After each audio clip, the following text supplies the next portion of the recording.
All right, happy Raiders week. God, look at my everybody. shirt. This Now looks terrible. You don't want to be on this side. Why do Yesterday you you were red always on look so red. put together, and I always look like a retiree who has stumbled out without his being dressed by an aide or something? Jiminy Christmas, this is embarrassing. You're not red on red this time. No, that's an impressive. Can we say thank you very much to the people who Yes. brought cake? Yes. Why did they bring cake to the newsroom? Brad Stevens' 20th work anniversary, and we all get cake for it. I saw you with 2 big plates of cake. One was out- for Marlia. Oh, is that what it was? I'm nice to my boss. I bring her cake. I should have brought her something. Yeah. Well, it's really good. I don't normally eat sugar, but this looks really, really good. It was delightful. You can't go wrong with sheet cake. It's a crowd pleaser. That's right. You don't need to do anything special. Just cake, icing, some words, fun. Speaking of words, you put some words on the sheet. What if that first one? Rivalry. And what is that Chiefs. about? Raiders. It's Raiders week. The Raiders move around from wherever. Now they're in Vegas. Is it still a rivalry? Do we still hate the Raiders? Let's not. You're the perfect person to talk about this. I have lived in Kansas City markets my whole life. Grew up in Oklahoma, moved to Tulsa. Both places, they carried Kansas City Chiefs games every weekend. We were down there, so we got the Chiefs. I remember Lenny Dawson. I remember all those great teams. Bobby Bell, Willie Lanier, Jim Lynch, the linebackers, Buck Buchanan, all those great teams. And when you thought of those teams, you thought about the Raiders. It was such a great rivalry because they were 2 of the best teams in all of football, but they also clearly hated each other.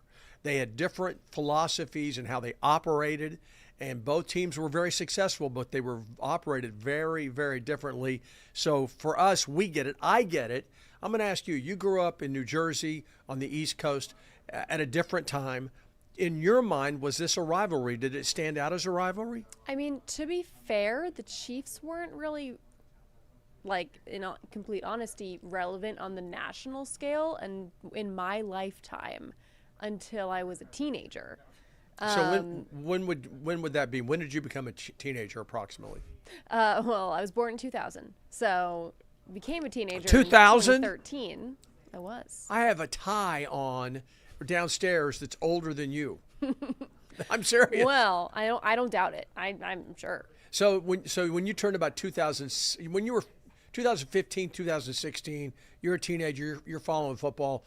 Yeah, I could see how you would not think of the Raiders Chiefs as a big rivalry. I mainly just didn't even care that much. Like my team that I grew up rooting for was an NFC team, so and the Chiefs were just never good until the later years of Alex Smith and Andy Reid coming in, and then eventually Patrick Mahomes, of course. So I feel like they weren't as much of a national conversation. So I think that the teams I was the most concerned with were like the NFC East, because that's the division of the team that I grew up rooting for. The Dallas Cowboys. You're a huge Cowboys fan? Yeah. Is that a no? Yeah. It's a yes. I'm not a fan of our defense. How about that? But I mean, I grew up very like I was in South Jersey when the Eagles won the Super Bowl in 2017, and everything is just like Eagles. Were you happy? And no, hated that.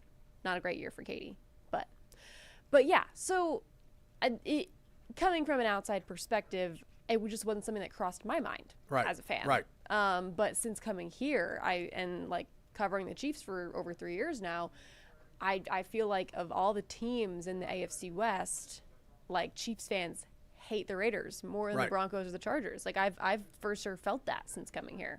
It's I have been so fortunate in my career because I've covered 2 NFL teams, the Dallas Cowboys, who I grew up watching, and the Kansas City Chiefs, who I grew up watching. So I was covering teams that I knew their history, I revered their history, I respected it. I didn't come in as outside. I used to hate working in Tulsa, and we'd have people come in as weekend anchors, sports anchors, who were completely dismissive of the Big 8 / into the Big 12. They made fun of the teams in this part. I don't know how many times I would look up and see on the scoreboard the Kansas State Jayhawks, and you're like, no. How could you not know this? Jayhawks, were they purple or were they red and blue? Yeah, and I'm like, look, I get it. I don't know the Pac-12 or the Pac-8 that well, and maybe I might get Oregon State and Washington State's mascots mixed up. But Kansas? I mean, come on. They're a basketball school. The guy that did this was a basketball player in college at UCLA, and he didn't know Kansas Jayhawks. So I've always worked really hard in my career, whether I liked a team. I covered the University of Arkansas. I was not an Arkansas fan, but when I covered them, you darn well root, and you can bet I rooted for them. And I admire the fact that you've come in from Jersey. I had no idea where you're from. You don't sound like you're from Jersey. And you, from the get-go, you were interested in K-State and KU because you were covering them over in Topeka, and now you've embraced the University of Missouri. I think you've got to do that when you come into a market. And part of it is not judging them and saying, well, this isn't a rivalry, or I don't care about that. Well, maybe you don't care about it, talking about other people, but the fans care about it. And Andy Reid talked about it today or yesterday. He said for the fans, this is a big rivalry. Now, yesterday, Patrick Mahomes, I asked him, can you talk about this being a matchup of two AFC West teams and the Raiders Chiefs? And he went on and on and on about this is a rivalry and it does matter. And he says you can feel the difference when you walk in the building on Raiders Week. So I'm excited about this game. I respect Pete Carroll. I don't necessarily like him, but I respect him as a coach. And I think, but you know what? There are people who are already mad at him. Yeah. I mean, I think that the rivalry thing, it goes across all levels. Like, we were talking about this when KU and Mizzou played each other last month. Like, look at the rosters of the KU and the Mizzou rosters, okay? Over half of them aren't from Kansas or Missouri. Didn't grow up being a fan of the team that they currently play for. Yep. Lance Leipold's not from Kansas. Eli Drinkwitz's not from Missouri. Like, they don't, like, the people on the team aren't the ones who hate each other almost, or at least grew up hating each other, but it's the fans that always make the rivalry most important.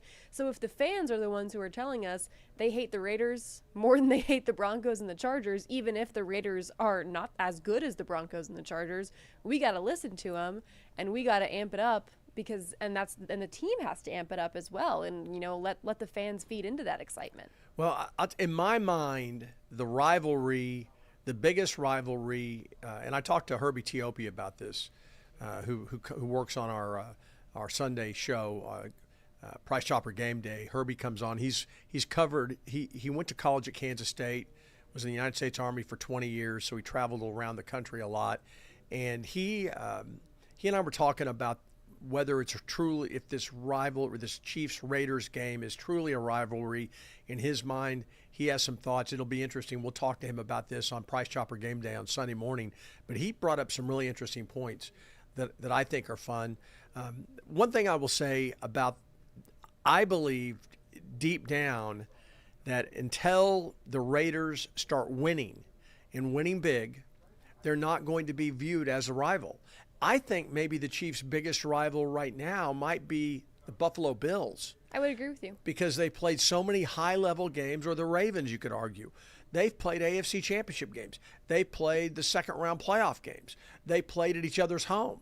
They both had their hearts broken at various times. So I think that you almost look more to them because, hey, we got to get past them to get to the Super Bowl.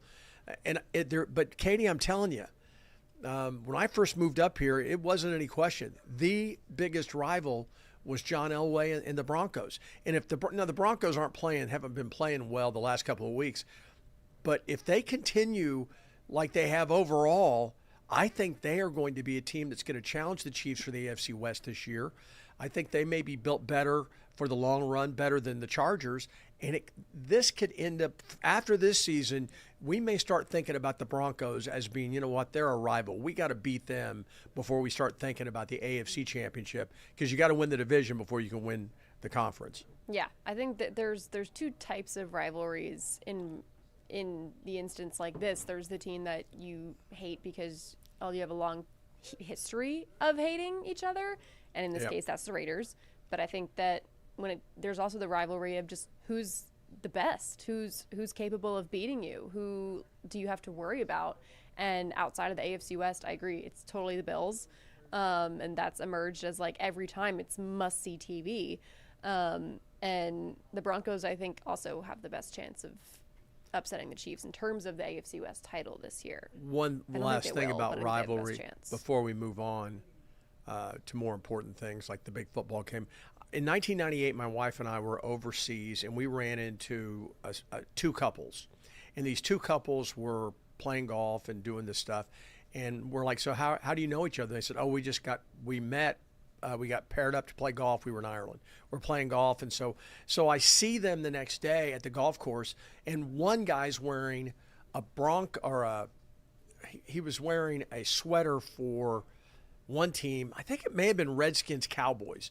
It was like they were arch rivals, and I said, and you guys just met and have been hanging around for a week? And they go, yeah, we found that we had more in common because of the rivalry. I hate the Redskins and he hates the Cowboys, but we share that rivalry. And we've been talking about, oh, remember that game with this, or we beat you all on Thanksgiving? And they had more in common. And I do think there is something to be said when you get far away from the rivalry. You're like, oh, you're a Raiders fan, I'm a Chiefs fan, and we kind of share that rivalry together. Mm-hmm. Who did you root against in college? You went to Maryland. Who did you all hate? Well, because we moved to the Big Ten a few years before I started school, they tried really hard to make Rutgers the Maryland's new rival in the Big Ten. Who cares about Rutgers? Exactly. And we were just so much better than them in like not even just football, every single sport. Like, have you talked to Rashee Rice, or pardon me, to Pacheco about this? Isaiah Pacheco, the Rutgers grad. I have not talked to him. You need to bring about this up. You need to tell him this. We're both from Jersey. But no, we haven't brought that up. I'm not going to tell him that Rutgers football was like irrelevant when I went to Maryland. I mean, irrelevant in the Big Ten. You guys are about the same age. We're about the same age. I think he got drafted maybe a year after I graduated college.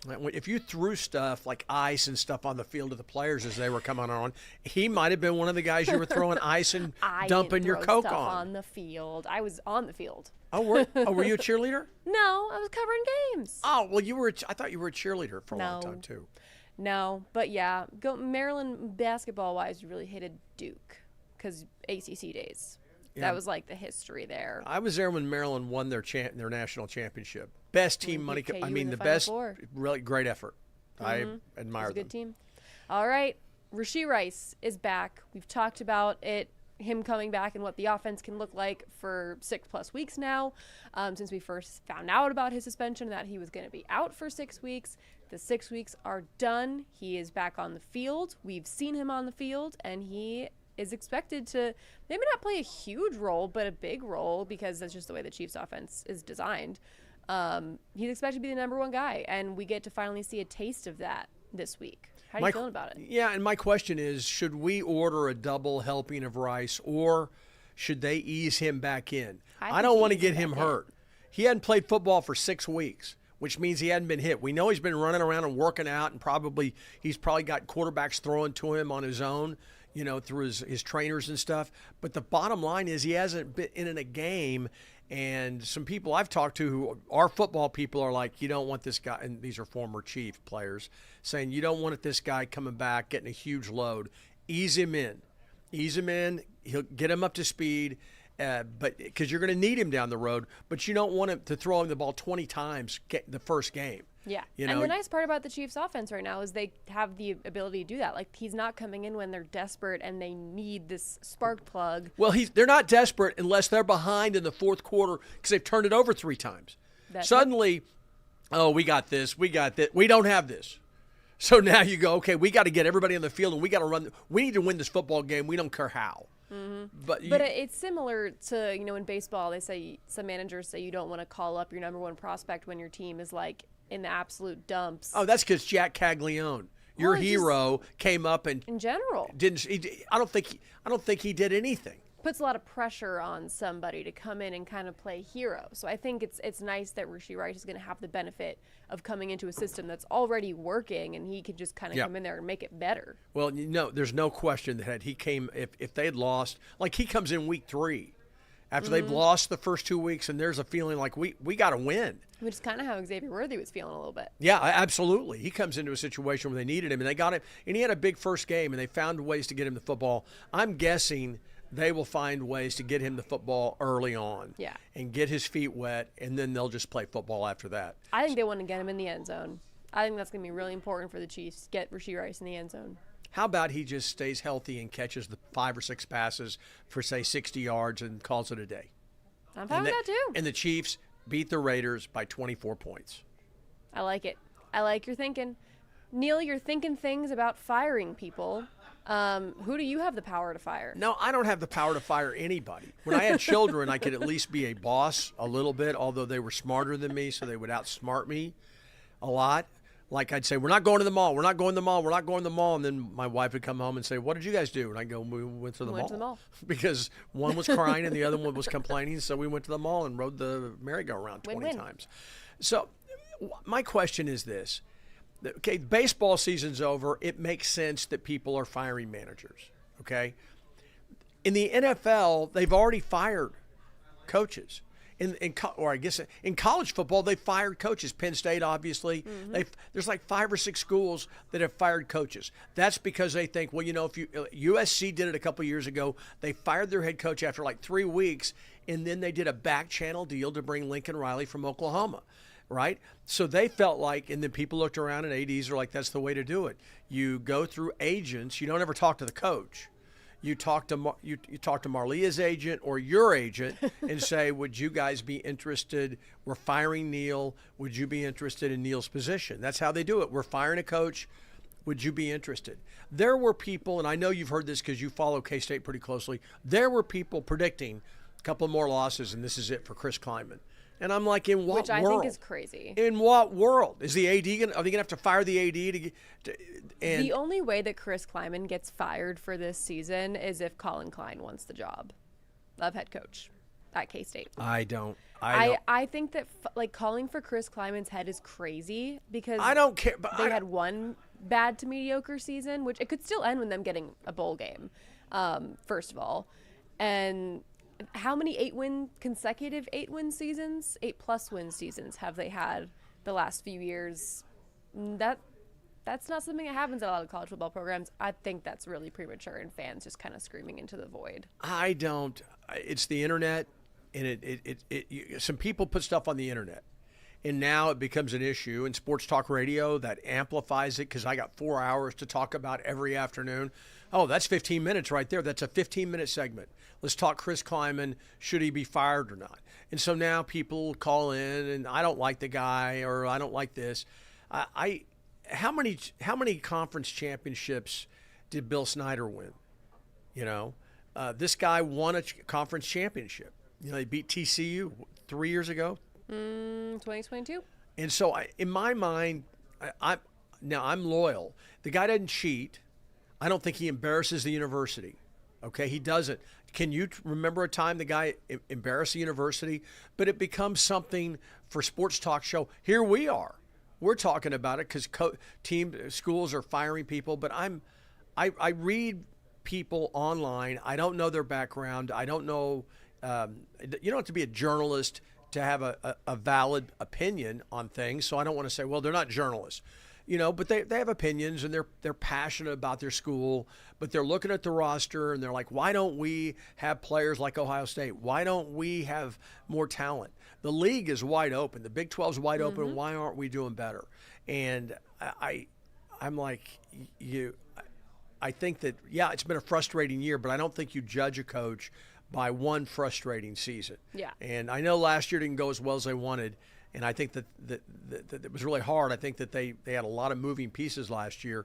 But, so I think it's interesting that all these schools, Penn State, who would have believed that Penn State, which 4 weeks ago was, I think, ranked number 2 in the country, is now they fired their coach. You lose to Northwestern, you're the laughingstock of the Big Ten. Well, they've lost 3 in a row. They lost to UCLA, and UCLA was the worst team of all time. And fired their coach. UCLA fired their coach after an 0-2 start, I think.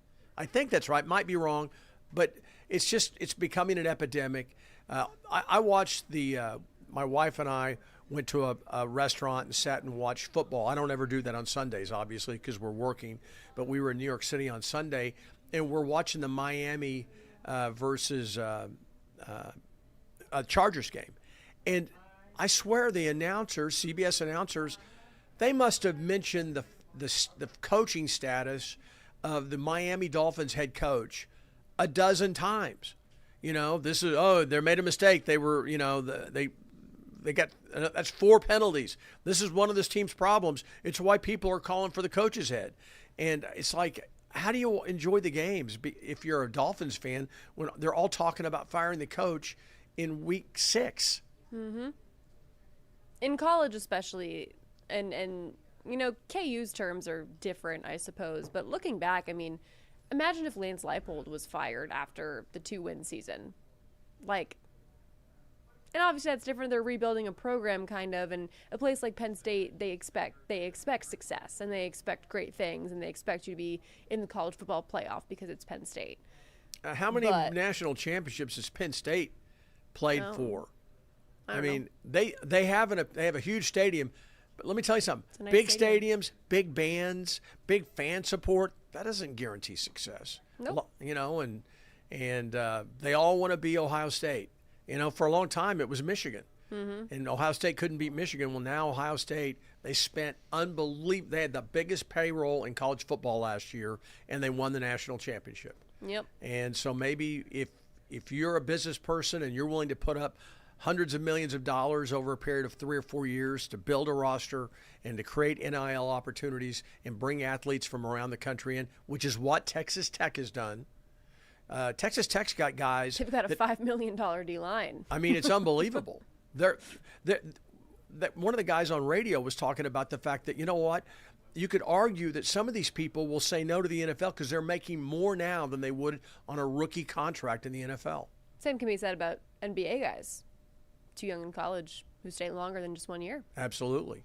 Well, one team that has college football playoff aspirations that we've got in our own backyard, that'd be the Mizzou Tigers, and they're going to try and, as Neil put it earlier, kill some Tigers. Well, Tigers kill Tigers is what I put down there, and obviously you didn't like the idea of kill, but I was thinking in terms of in the wild, 2 Tigers. What's really wild about the SEC is they got 3 teams that are called the Tigers. I can say the same about Wildcats for like so many high schools. Arizona Wildcats, Kansas State Wildcats, Panthers. What's the other most common one? Well, a lot of Trojans. Yeah, I don't know if there's that many. I'm trying, but it's just weird to be in a league where there's 3 sets of Tigers. Mm-hmm. But it's going to be an interesting game. Auburn is talented. They are physical. It is the first road test of the year from Missouri. I read a thing in the paper that said, why Missouri's ready to go on the road? Because they went behind closed doors to practice. So they pump in crowd noise and stuff. I don't know if that's the same thing as playing on the road. I think it can be a little more intimidating than that. But there's no doubt that the two bad losses Mizzou had last year were on the road at Alabama and specifically at Texas A&M when they were kind of never in that game. And I'm sure that they're in the back of all the MU fans' minds is, okay, we're leaving the friendly confines. How are we going to do on the road? Are we going to go out and play a good game or not? It'll be interesting. I think that makes this a very interesting Saturday for them. They play a tonight game at Auburn. Auburn sells out. They will be loud. But in Auburn, they are all talking about firing their head coach, Hugh Freeze, who has not delivered on his promise. Freeze, who had been a big winner, relative winner at Ole Miss, primarily because he was cheating like you cannot believe. He got caught cheating, so he got banished. And he went to Liberty University and won really big. And so in the SEC, if you can win, they don't care what you've done. Yeah. Rob a bank, well, we would prefer you didn't do that, but you're a winner? Okay, that's Maybe great. He's trying to pay the players. Right. And so he's back and got a job. Bobby Petrino had his own scandal. He's back coaching Arkansas on an interim basis. But anyway, I think this is going to be an interesting game. I hope Mizzou wins big, and Hugh Freeze gets put out of his misery and into a different league. Yeah, I think starting their little 2-game road trip because they're against Auburn this week and then Vandy next week, and then they have a bye week and they're back at home. I think starting that little 2-game road trip with a win, bouncing back from their first and only loss of the season, very important for this program because you never want to get into a losing hole, go on the road, tough environment, lose again, then you're kind of just trapped down there. One thing that they have in their favor is they played against the Auburn quarterback last year when he was at Oklahoma, and they beat the snot out of him. And he fumbled the football, strip sack, returned for a touchdown. So Mizzou has They've proven they can handle him, and I guarantee he hasn't forgotten it. So that'll be an interesting side. But I can't believe it. We don't have a local game to cover on Saturday. I am going to be up here working. Unlike you, I'll be working when I'm up here, just not eating cake, and I will be watching football. I'll be watching Mizzou. I can't wait. If there's any leftover cake, I'll certainly have it on Saturday. But we've got some feature stories we can do. I got something planned with some girls flag football going on in Kansas. You'll never match my flag football story from last year or 2 years ago. Forget it. Okay. The Thunder Monkeys. You that know was what I'm this year. The Thunder Monkeys. They have a fantastic name. Go Thunder Monkeys. I like the name. Alrighty. Well, that'll do it for tonight's edition of KC Sports Tonight. Thank you for joining us, and we'll see you as always on weekdays at 5:30 and Saturdays and Sundays at 10:30. And don't forget Raiders Chiefs on KCTV5 this Sunday at noon. Adios.